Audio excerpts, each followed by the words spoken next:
Welcome back. In the down economy, you may not have the opportunity to change careers as easily as you have in the past, and you may deal with managers or bosses that might not be your favorite.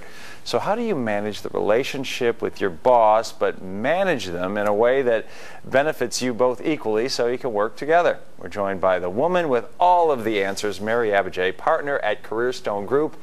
Thank you for coming back. Well, thanks for having me. I love coming on your show. First of all, boy, this is not the time to be the squeaky problem wheel. Child. Yeah, you don't want to be the squeaky No, wheel right don't. now. You don't want to be like, they used to say the squeaky wheel gets the grease, but not anymore.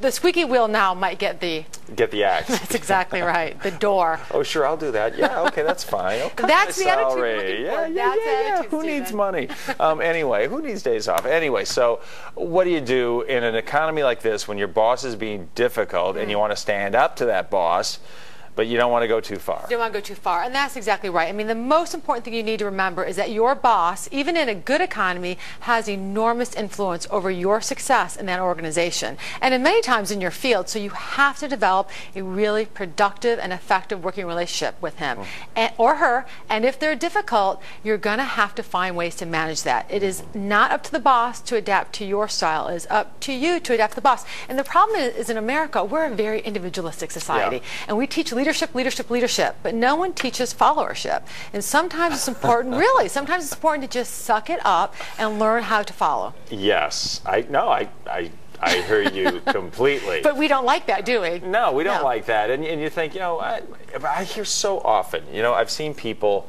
in this field who they would say, I'd like you to do this. I've had co-anchors of people with whom I worked, and they say, oh, they want me to do that. And I would think, do it. Yeah, just do it. Just do it. They're your boss. They want you to do it this way.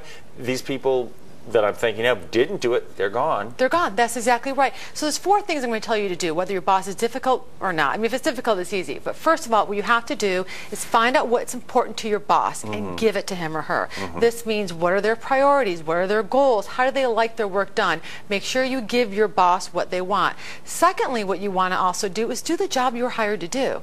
The example you were just saying, people sometimes have great ambitions or they don't love their job, so they try and skirt. If you have a job, do that job.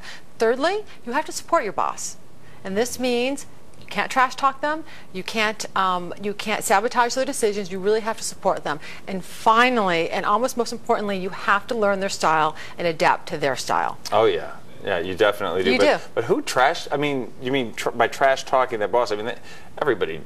Everybody does it a little bit. But some people really will go. I mean, we get called into organizations all the time because people don't support their leader. And what happens is, the office gossip starts, leader makes a decision, then people start second guessing the decision. People go around their bosses all the time. And these sorts of things you have to do very delicately. I'd be very careful about trash talking your boss. The walls have ears. Yeah, definitely. You need to be the kind of follower that can actually challenge your boss in an appropriate way. Can we veer off course just for a second? Yeah, let's do it. There's a lot of people, and I'm hearing it right now, a lot of people saying, I really want to change of pace. I really want to go into another direction. Is it just the time, again, to suck it up, stay put, don't venture off into a new field? I would say no. I think any time is a good time to venture off. You have to be smart about how you do it. So, for example, with so many organizations having to cut back, this work is still there, but they don't have the resources. There's going to be opportunities in everybody's organization to try new things. So if you want to try a new course, look at home first. And by home, I mean your organization. See if there's other projects within your organization you can work on.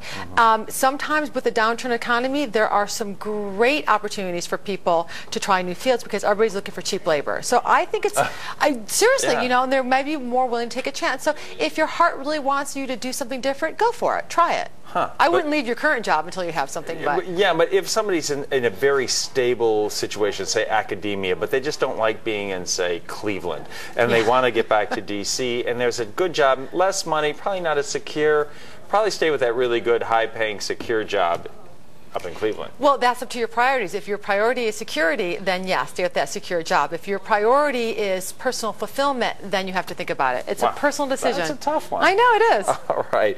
Okay, Mary Abbajay. I just like to say that. I know, Mary it's fun, isn't Abbajay. it? Yeah, it's kind of like Stephen Cheetah. Stephen Cheetah, I know. We need to hang out more. Names. Yeah. Hey, stay with us. We'll be right back.